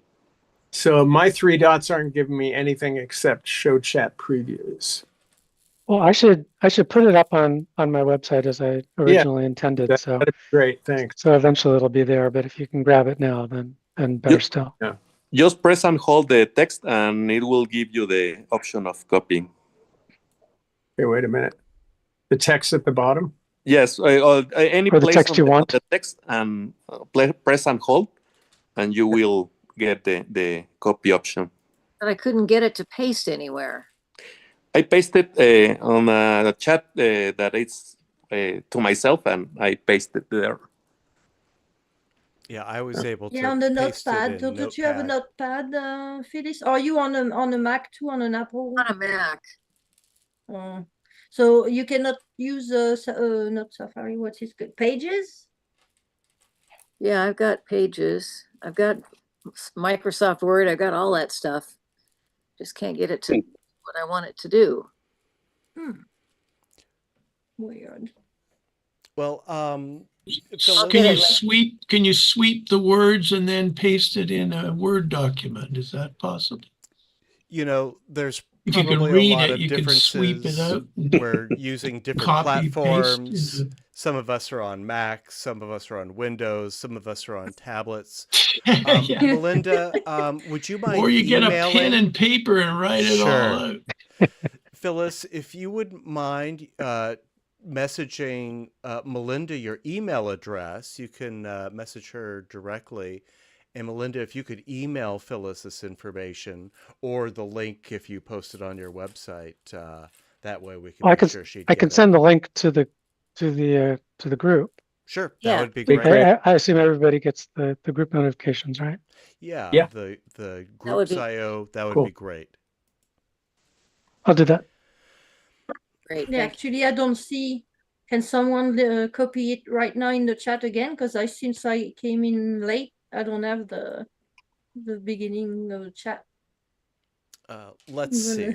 I know it's somebody else. Dorothy, let me message this to you right now. I'll send it to you Oh, okay. directly. There you go. Thank you. And I see that Mike has also posted a link to some instructions on the Stereo Photomaker website about cloning also. Thank you. Thank you, Mike. Be sure to check those out as Great. well. And that's a link you can probably click and Oh, here it bookmark. is. I see it on there. Yeah. So it's right on his website. Okay. And it was mentioned earlier, but why doesn't Zoom allow you to, when you come in late, to see all the previous chats before you showed up? Because it's for them, you're not logged in yet, I guess, so they cannot put all the stuff that was prior to your login in. Yeah, it's annoying, as you know, when you come in late and you miss some great information. Not sure think why they do The that. designers could design it so you could get the whole chat, I think. It's probably a privacy law or something. Well, I do encourage everyone to arrive on time. Yeah. And since we really only have 3 minutes in the scheduled meeting and we're not quite done with the slideshow, let's move on. This is actually our last slide of the evening. It's by Bob. Octopi is the title. Oh, dear. Oh my goodness, that's unbelievably great. That is pie that I made, Oh, Oh wow. wow. and very proud of it. So took a Did shot. you eat it? Yeah, unfortunately, it did get eaten, but You should have a little baby Moby Dick in the yeah. Cracking. Right, like a goldfish. Yeah, it looks like cracker. a Cthulhu Captain or something. Ahab. Yeah, little Captain Ahab. And no, it was a big hit. So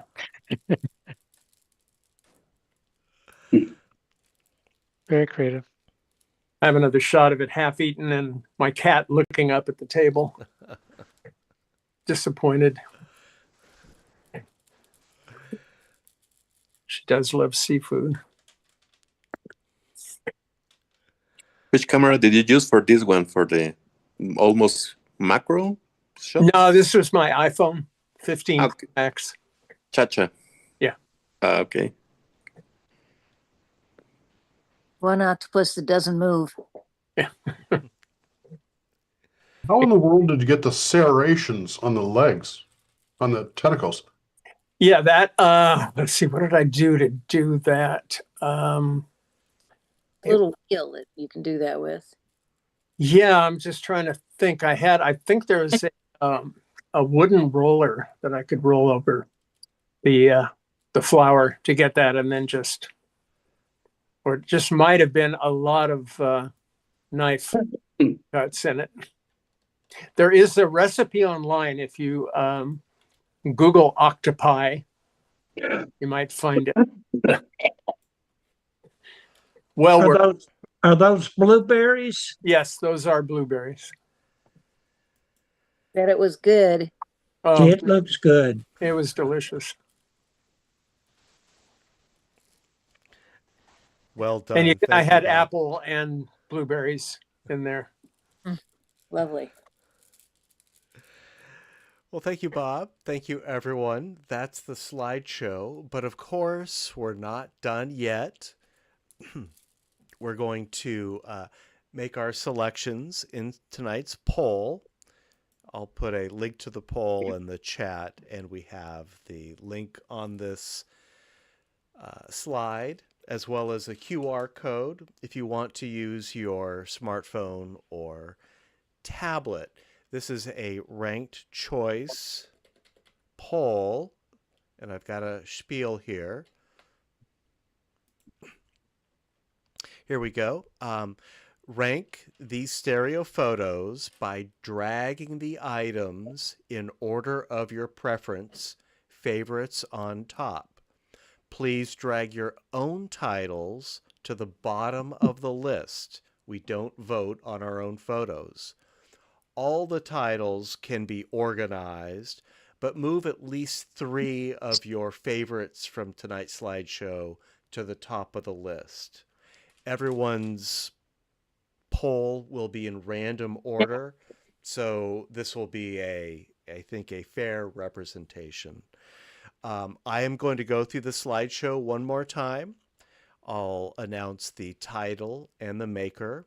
I'll stay on each slide for just a few moments so that we're reminded of what our selections are, because we don't have thumbnails on the actual poll. So let me go through these again.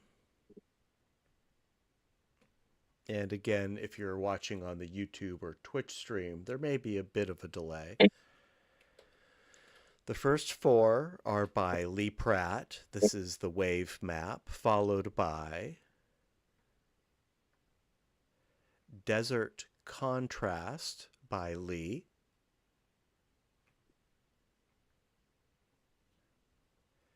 Above the Wave by Lee.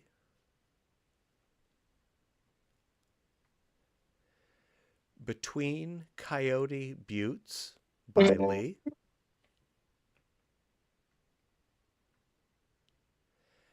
Sydney, BC by Melinda.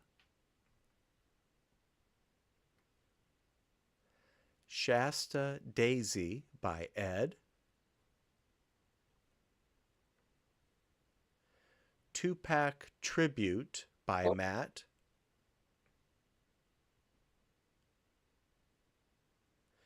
Beyond This Point by Roberto.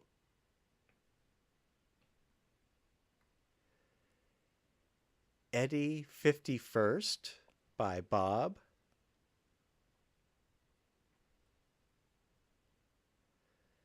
Team Tesseract by Melinda.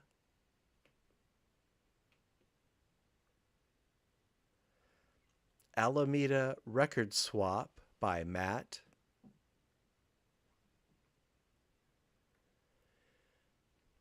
Expecting by Roberto.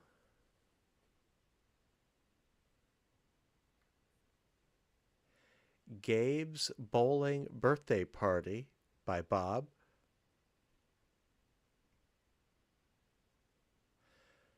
Tunnel Tops Bench by Melinda.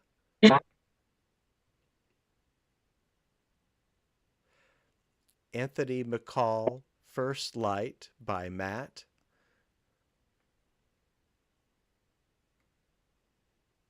Hug by Roberto.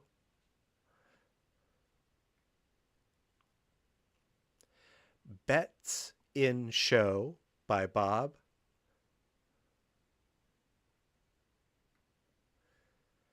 The Job Comes with a Private Break Room, They Said by Melinda.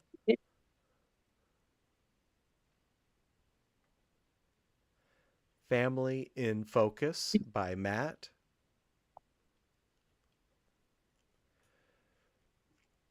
Refreshing Hike by Roberto. And Octopi by Bob. And it looks like Octopi is listed as conversion, but you said that was native? Oh, I might have done a part of it in conversion, so let's call it native. Yeah. I know Call it I did native. shoot a cha-cha of it, so. All right, so let's spend a couple minutes making our selections. And after we've made our selections, I will share our results for tonight. While we're making the selections, I will announce that our next meeting is next week, Tuesday, March 10th, 7 to 9 p.m. Pacific time. It's our special division, and the special division subject is motion blur. Capture a kinetic scene where one element is blurred by motion while the rest of the 3D environment remains sharp. Or, well, I'm not sure if that sounds a little limiting, but motion blur is the subject, and your interpretation of motion blur is totally acceptable. Please get those submissions to me by Monday night, March 9th. And I look forward to seeing everyone there. I'll give everyone another couple minutes.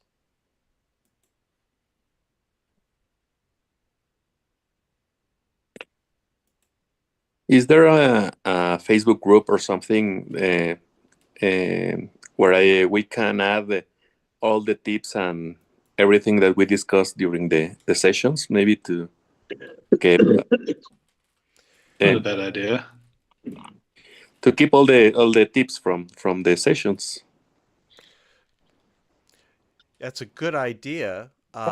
Maybe we could use our group's IO discussion board to post those. Okay.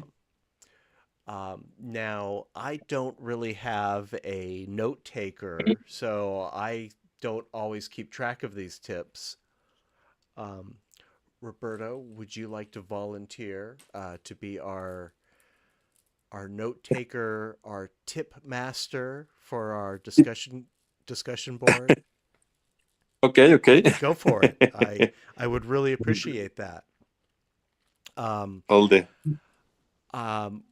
We do Zoom does archive the chats, so I can send that, or maybe I can post that somewhere.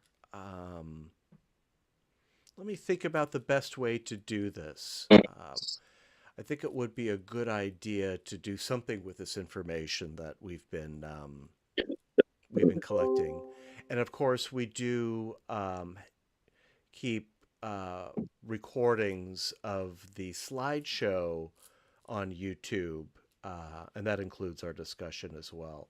That's a great idea, Roberto. Let me look into some ways to make that as easy as possible. yes, thanks. Just an idea.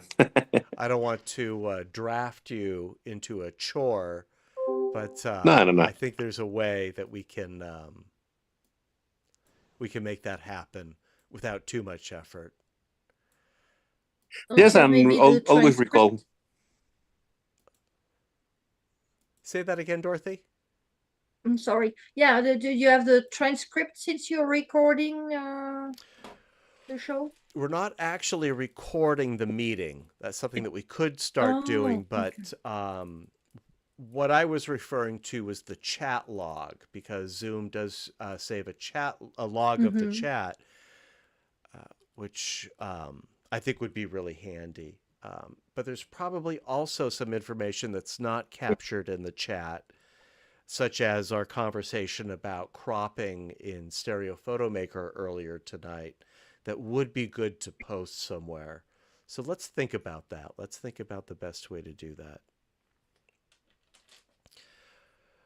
I'm going to stop sharing my screen for just a moment. Does anyone need more time with the poll? All right. It sounds like everyone who can vote has voted. So let's look at our results.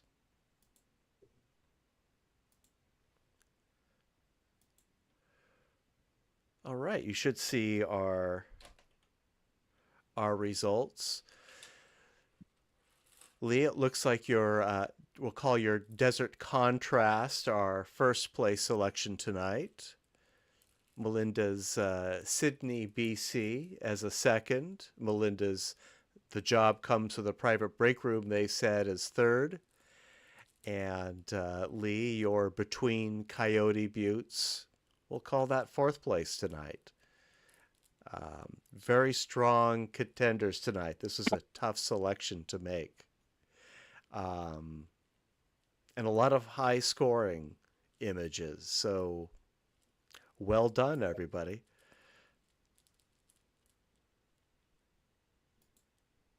All right. And of course, that information is on our straw poll website as well. That concludes our slideshow and our meeting. Before we call it a night, any other news or updates before next week? Well, I appreciate everyone sticking around. Dorothy, thanks for dropping by. Pad, thanks for dropping by. Great seeing you too. Hope to see you next week or next month if you can't make it next week. And to everyone, we'll see you then. Good night, everybody. Have a good one. Night. Thank you. Bye.